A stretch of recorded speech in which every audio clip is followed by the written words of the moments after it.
My name is Joris Luyendijk. I'm a Dutch-born, London-based writer and journalist, most recently author of the book Swimming with Sharks. And I'm here to talk about bankers, Brits and Brexit and how to revive democracy.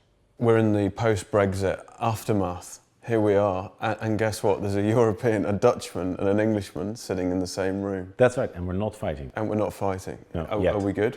Are we good? I'm fine. I pity. I'm fine too. I pity the English, and I feel sorry for them. Why?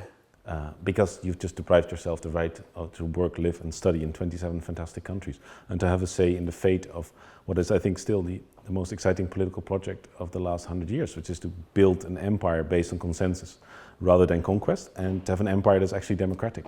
It's terrible how this vote now pits you against me in power terms, because the EU is now going to have to make Britain bleed to discourage others. Will they do that? Yes, I hope so. Because my country, the Netherlands, if we're going to have a referendum, and the Remain camp basically has no arguments, because the Out camp will say, look, we'll get a fantastic deal. The Brits got a fantastic deal, so we'll just opt out of paying for the Greeks, of taking refugees, of everything we right-wing awful people don't like, and we can still have all the benefits. I mean, this has been the British double game for decades, is to take the benefits, but opt out of the burdens, all the while undermining and blackmailing the club from within, and slacking us off before the English people, as well as the rest of the English-speaking world. Thank you for leaving. We, in a sense, though, didn't have a choice, because David Cameron calling that referendum, if you vote to remain and then you do remain, your hands are tied. Yeah. Because the bureaucrats in the EU say, right, well, your people have said stay, we can impose what we want. Is that an argument? I think the counter-argument is that actually the most inconsistent position was Remain. Brexit had apart from the racists and the psychopaths over at the tabloids, they had the intellectually cogent argument. They said, we don't want to be part of a democratic European project, and so we should go out. If the Eurozone is to work, it has to become a fiscal political union. I'm not even sure I want this, but we either dismantle the Eurozone or turn it into a fiscal and political union. That has to be democratic. It can only be democratic at the European level. That will involve transfers of sovereignty. If Remain had won, with every transfer of sovereignty, we would have had more blackmail, more sabotage, more concessions, opt-outs, special status. Nice to see you go. Not you, of course. I'm going to make you, just for a couple of weeks, the president, El Presidente. Yeah. What do you start to do then to make this EU function in the way that you see it can function in the way you see fit now? Well, I think it has to start with a very clear, unambiguous signal from Brussels that we're in a new world. As a compromise to the French, our European Parliament travels between Strasbourg and Brussels. Imagine, traveling between Washington and New York every month. It's not only the cost, but it's just ridiculous. So you want to drop anchor somewhere? So drop anchor somewhere, yeah. Where? Brussels, yeah. I think Brussels has to be it, because you can't have it in France, because France would be too heavy. Then I think the second thing is bureaucrats must start paying taxes. If you work as in the European Commission, for example, you don't pay taxes, which means that you make so much money that it also becomes very difficult to find a new job that pays even remotely close to what you have. But it's hugely corrosive, and I'm sure it's played hard into the hearts and minds of the Brits when they realise, or the English, when they realise that actually they're voting for something that doesn't even abide by its own economic and moral principles. We've had this utopian phase with this wide-eyed, why don't we just enlarge and deepen and it will all work out, and these little wrinkles will be straightened out. Let me give you what I see as a massive upside to the Brexit. In Britain, the comfortable and the complacent have now got to re-engage with the political process. Because what's happened for years under this neoclassical, neoliberal regime is house prices have gone up. All the economic indicators have broadly gone in the right direction. And we've got to talk about it. Immigration has been used to control inflation and get cheap labour in here, which has fundamentally benefited the corporates' profits. Absolutely. What's your view? Yeah, I think because immigrants on the whole contribute more than they take out, but if you then take their contributions and don't invest them in the neighbourhoods where immigrants end up, what do you think is going to happen in those neighbourhoods? Still quite apart from the cultural friction, which is real. It's economic apartheid. I know. I think it's a strong language. It's a strong word. Apartheid is a strong word. All right. So mass economic division. Yeah. Yeah, and I think what was really striking on Friday after the referendum vote is how all the middle class people were weeping and all the working class people were walking around as if they'd won. And so this was Why? I think to a very important degree, this referendum was cast as an opportunity of the disenfranchised working class to smash a toy out of the hands of the middle class. Now, given just how class-ridden this society is, where 2/3 of all good jobs go to the 7% who go to private schools, I'm not surprised that the working class is seething with resentment. I'd be resentful if by the time you're 12 and you choose your secondary school and it's not private, you already know that basically the top jobs are not for you. Also because the 1/3 top jobs that go to people who went to state schools are mostly state schools in such expensive neighborhoods that you pay your school fee through your mortgage. So this place is so unfair, so manifestly, depressingly unfair. One of the reasons I don't want to continue living here, because I find I want to live in Europe, which is still more based on solidarity than here. And so there were real class divisions underlying this. And then I think the British establishment, the elite, they allowed this conformist, this opportunist Boris Johnson to run with the psychopaths of the tabloids and the racists of UKIP. And together, to everyone's surprise, including them, they won. And so it's a debacle. It's a debacle compared to the Iraq invasion and to the financial crisis of 2008, where suddenly the elite looks incompetent, which is always the most dangerous. They can be vile, everyone's used to being cynical, but if they look incompetent, then the peasants get really restive. I just wanted to say though, is it right that you decided that you wanted to move back to Europe before the EU referendum? Yeah. That did not influence your... No. You wanted to put your children in Dutch secondary school? Yeah, I just don't want them to become English. Well, not that bad. You know, that's true. But I find this class, the way that if I meet English people and they spend the first 10 minutes sniffing each other's behind to work out who went to the most prestigious university. Sorry, what do you do? What do you do, Joris? Right, what was the class? Oh, right. I see. Yes. Journalism, you say? Yeah. Would I have read anything you've written? Yes. As a chap I met at Oxford. He went to work. Were you at Oxford, Joris? What college? Were you up at Oxford? Yeah. It's never down at Oxford, is it? It's always up at Oxford. Up at Oxford, yeah, because you live in the south. And then, because if you pick up old Dutch books from before the Second World War, you always saw the secondary school that the author went to. And that after the war was over. In this country, you still see the secondary school. Why is that? It's all class signaling. And I find it's so corrosive. And I think the reason we don't have gambling shops and we don't have tabloids is because these two, they feed on that resentment. Well, look at any high street in the UK now. Yeah, it's depressing. Gambling shops. Yeah. And so the newsstand is filled with bile. Yeah.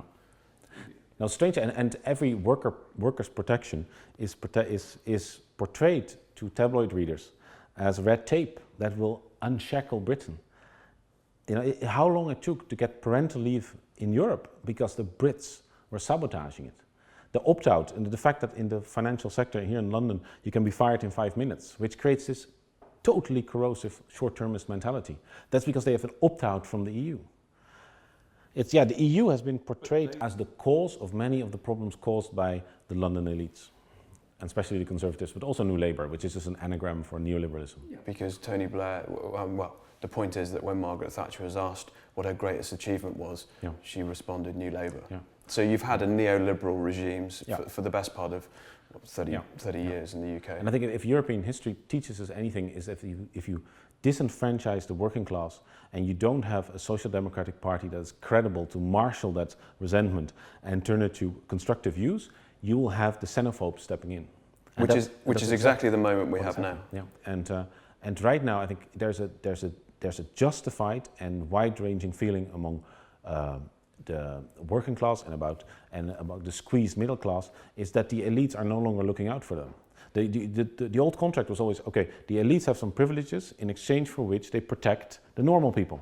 And so the normal people accept the privileges because they're being protected. Right now... That's gone. Yeah, the elites that say, social contract is broken. We're no longer protecting you. And then if at the same time those elites who always acted with restraint, especially in Europe, including Britain, suddenly they don't become elder statesmen, but they become millionaire fixers, like Tony Blair taking $2.5 million a year from JP Morgan and becoming godfather to the grandchild of Rupert Murdoch. Then people are just going to feel that nothing matters anymore. It's all a charade. And the well-meaning and politicians acting with integrity, they're being tarred with the same brush. And that's really dangerous, because if you paint them with one brush, it becomes all the more difficult for the ones who do want to make constructive change to stand out. We have to start creating space for politicians acting with integrity. Because if a well-meaning constructive politician comes out, everybody will laugh. Haha, what do you mean well-meaning? Haha, you're just an idiot, or you're just in the pay, or you're naive. I mean, cynicism. I follow a lot of German media, and there's an absolute consensus that cynicism is the breeding ground for fascism. Because fascism basically says everything is true, nothing is true, all that matters is power, and we have it. That's fascism. I think what's ultimately at stake, even though I did a book about the bankers, but I think it's democracy that is really at stake. What we've lived with are sharks, and you've written Swimming with Sharks, and that has been the breeding ground, because the financial sector has fundamentally undermined the democracy that you think needs reviving. Yeah, and one reason is that the economic model that we've allowed to come into being over the last 30 years is deeply cynical. What is that model? Because it is technocratic neoliberalism, which starts from the premise that we are all selfish, that everyone is a utility maximizing individual, and we're all constantly on the lookout for a better deal, and that deal is always in material terms. Everybody always wants more. There's nothing else to human nature. And so the whole idea of pitting people against each other, the rank and yank, where you shower your top performers with everything you can find in terms of bonuses and privileges, and you unceremoniously and humiliatingly fire the lowest few percent. That whole system, that is so deeply corrosive, and we didn't have it. In the mid-70s, IBM in America was hiring people for life. But this is when corporations were trusted as valuable facets of society or aspects of society. Because they had a stakeholder idea. And also, we got rid of we enriched shareholders, and we got rid of stakeholder value. Yeah, and so these little things about language where, for example, if you talk about stakeholders, unions, and there's all this derogatory language now around unions, for example, where the people leading unions are bosses. Everyone else is a president, a CEO, all sorts of lovely terms, and then union bosses. There's one other field where you use boss, which is mafia. So the mafia boss and the union boss. And unions, I mean, it's now even being admitted by people like Lawrence Summers. Without unions, there's no collective bargaining power. Right. And people's incomes don't no longer rise. Steve Keen, the economist, has been saying this for decades, that you need unions, you need a solid workforce, protected workers' rights. You need those things to keep that area of the economy vibrant, because then people spend into it, local services flourish, you get a virtuous circle. And you have a much more mixed political scene. So in the 80s, I remember that the unions were organizing demonstrations against apartheid, against nuclear weapons, all that sort of thing. So there were the churches, there were the unions, there were a lot of other fields, and they were organized differently. Power there rotated differently. Whereas right now, you have this electoral cycle, but due to Europeanization in its current form and globalization, politicians hardly have the instruments anymore to make good on their promises anyway. So politics right now is more and more a show business for ugly people. It's just, how is Dave going to respond to the verbal attack by Boris? The use of first names in itself. You know, we never talked about Jimmy and Ronald. Ronnie, yeah, that was the beginning, and it was yeah, you're absolutely right. Ronnie. Yeah. When we talk about the unions and the working class being secure and able to spend into the economy and have contracts where they're not 0 hours and all the rest of it, that is one aspect. But also, within the City of London and corporates, what we have at the moment, and I'm speaking to somebody who used to work at a very big American corporation but based here in London, and what they do is employ what she defines as insecure overachievers. Now, you've written a book about bankers, and your quote is that we shouldn't hate bankers, we should hug them. Yes. Right. The thing is, with someone who's insecure is also insecure about his or her insecurity. So they deny their insecurity. Double insecurity. Yeah, so they're going to portray this image of a master of the universe. I have everything you have. I can do anything you can do and better. As they tell each other in the big banks here in London, after this you can do anything, because this is the hardest, we are the cream of the crop, da da da. So if you're going to go and say... Do they believe that, by the way? I think it's they don't think about it. If you work in these banks, you work 16 hours a day, and even if you're not working, you're always on your phone. It's very easy for your job to become an identity and a bubble, and you just stop thinking. Is it a cult? I think the outcome is that of a sect and a cult, yes. It isn't, I think, deliberately designed as such, but if you go in, 22, 23, for 6 years, you do nothing but work. Every waking hour, and you're under constant sleep deprivation. What it means is you're being isolated from all the significant others who could sort of yank you and say, look, do you see what's happening? You're turning into this raisin. And that's exactly what a cult and a sect do. They isolate you from your significant others. So I think that happens, and then as it becomes an identity and it becomes a trap, because they now have an expensive house and an expensive school, it's very difficult to start thinking critically. And so this is why, if you're going to say, how can you live with yourself, you're a terrible banker, you're a psychopath, they're used to this. It won't pierce the bubble of the insecure overachiever. But if you go, I'm so sorry that due to some sort of damage sustained during your childhood, you felt this need to develop a bonus addiction and a working disorder. You don't know your partner, because how could you if you always work? You don't know your children, because how could you if you always work? At some point, your partner and your children will come up to you and say, look, we never want to see you again, essentially, because we don't even know who you are. Now, that moment is still some way off, I can tell.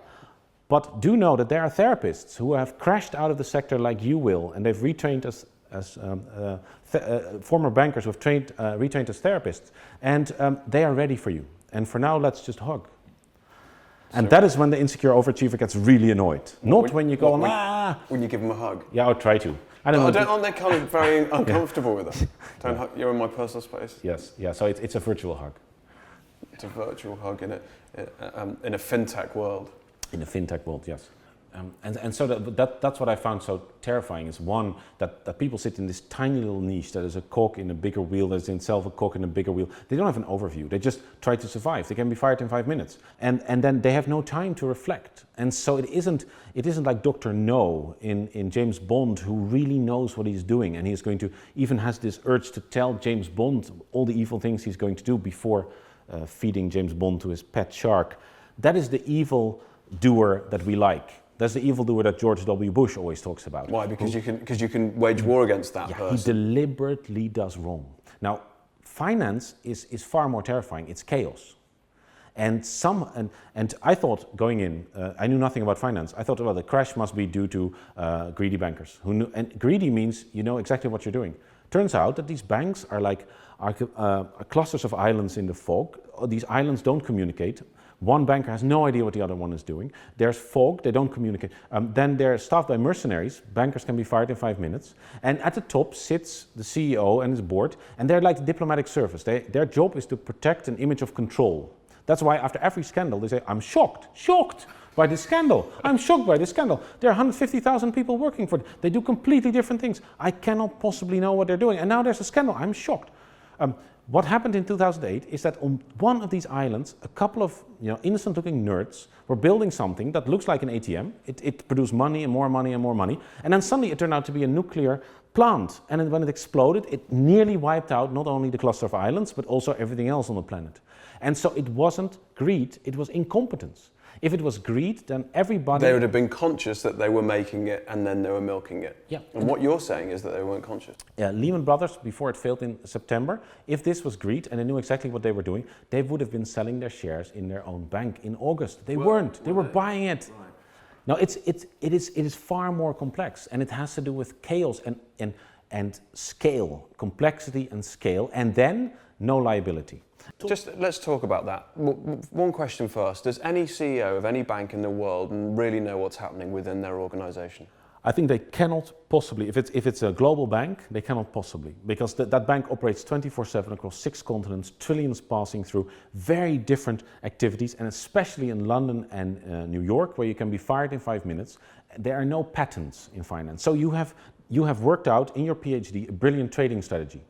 If anybody else gets wind of your brilliant trading strategy, 4 years of PhD labor just poof. Are you going to tell risk and compliance, your internal controls in your bank, about your trading strategy, when risk and compliance can also be fired in 5 minutes and can be working for your competitor tomorrow?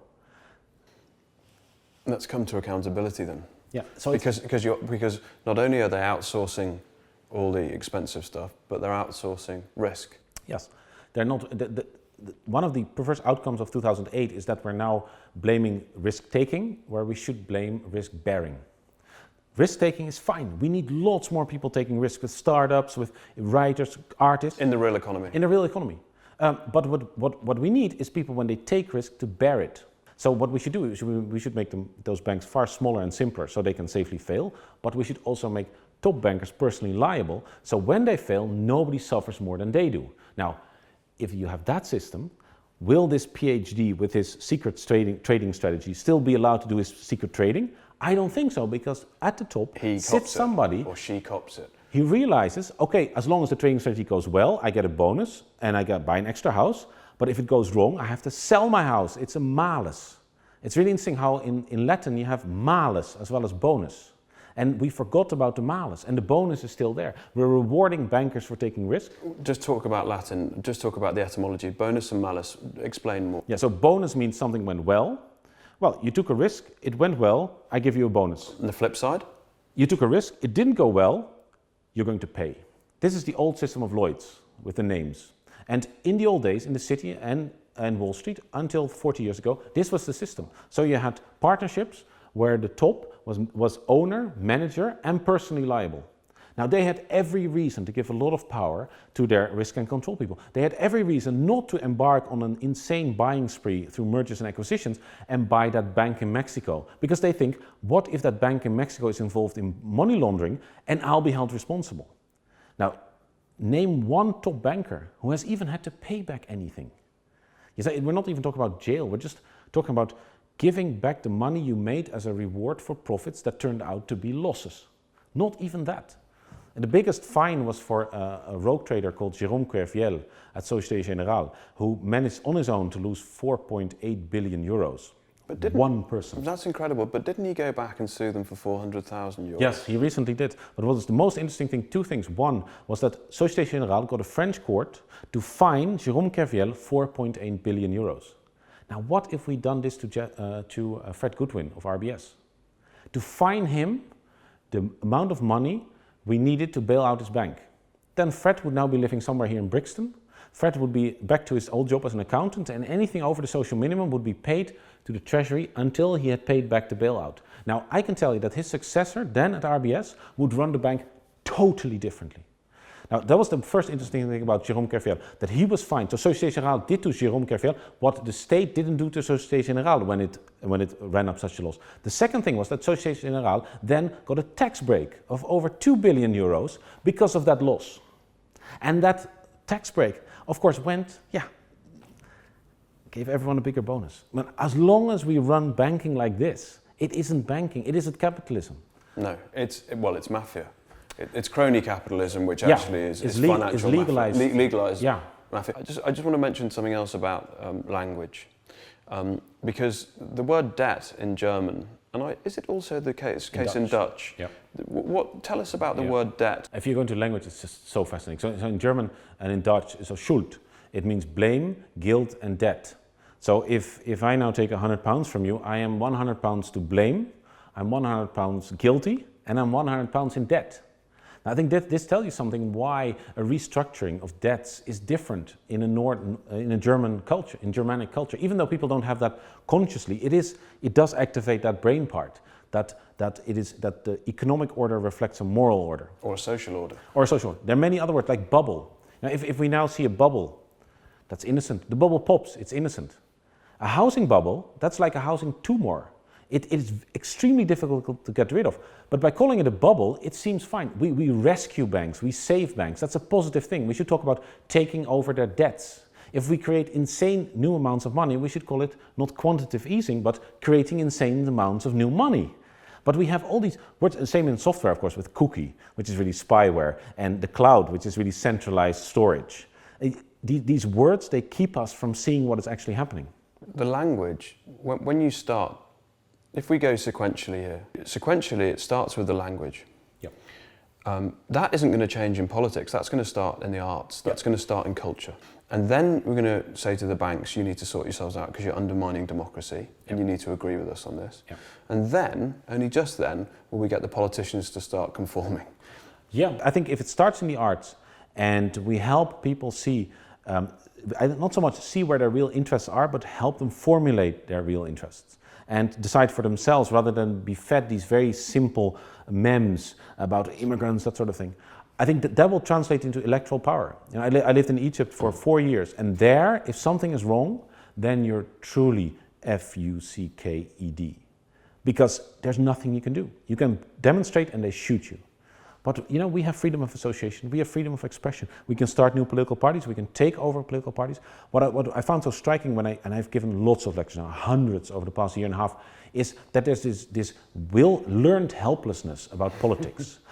And so what I found so striking, I did lots of in-depth research in Egypt. I spent a full year after learning Arabic interviewing people about democracy, human rights and Islam, which is really about politics. And what struck me is that in an authoritarian society, people remain children. So they obey the father, and then the wives start to obey their husbands, and then they obey the president, and it's all a pyramid. And they're like children, and it seems that a lot of people in the West have this authoritarian personality. They would rather walk after a big leader than think for themselves. Even if he's strong and wrong? Even if he's rather strong and wrong than right and weak, for many, yeah. And so it's also about self-confidence. One of the things that surprised me when the book came out in Holland and sold insanely well, I was giving talks and people came up to me and said, I thank you for not making me feel stupid. So there's been a trend among writers and journalists to write books that are interesting for insiders. And we should write far more books that are interesting for outsiders. So you say, okay, so 5 years ago I knew nothing about banks, and so I was where you are. So that's where we're going to start. I'm not going to pretend that if I explain in one tiny sentence what private equity, hedge funds, investment banking, mergers and acquisitions, that from then on you'll remember. I'm going to write it in such a way that by the end you feel more knowledgeable rather than less. Yeah, in Dutch it's called verheffing, and it also means to elevate. It's the old social word? Verheffing. So it's to elevate people. It's the old social democratic ideal of that if you help people to educate themselves, they will want to educate themselves. And I think to an extent that was too optimistic. A lot of people are just not political in nature. They work hard in a job, they just want to watch football, which is fine. But other people want, and they've been continually underserved with just knowledgeable and accessible information. With the EU, for example, if you simply put it to people, say, we can be like the United States, or we can be like the United Nations. The United Nations is quite powerless, but each country can decide for themselves what they do. The United States, all the states are quite powerless to determine the policies of the whole thing, but the whole thing is quite powerful. Now, it's one or the other. Which one do you want? And people don't have an answer, but they go like, all right, now I can sort of understand the bigger question. And so as you said, it starts in the arts with metaphors, analogies, and we've left that really to the xenophobes who've built all these memes around immigrants and about purity. And they're very dangerous concepts. And with nostalgia, because we want this back, we want it back the way. I mean, it wasn't like that. And so I think this is why Britain is in such a particularly bad and difficult place compared to the rest of Europe, because they have this empire hangover complex. And the Dutch, for example, we lost our criminal colonial empire 300 years ago. And so we no longer have this nostalgia for when we were a global power. But the English people, their grandparents, thought of themselves as the superiors, like the Americans until 9/11 essentially. That's really difficult. It's really difficult if your glory time is in the past. Ask Muslims, Muslim fundamentalists. They're completely stuck in this ideal. It was better in the past. If you lose faith in the future, you're screwed. Joris, thanks for coming in. This is a Meet the Renegades Renegade pin for people who think differently. Everyone who comes on gets one. We're all individuals. Thank you very much for coming in.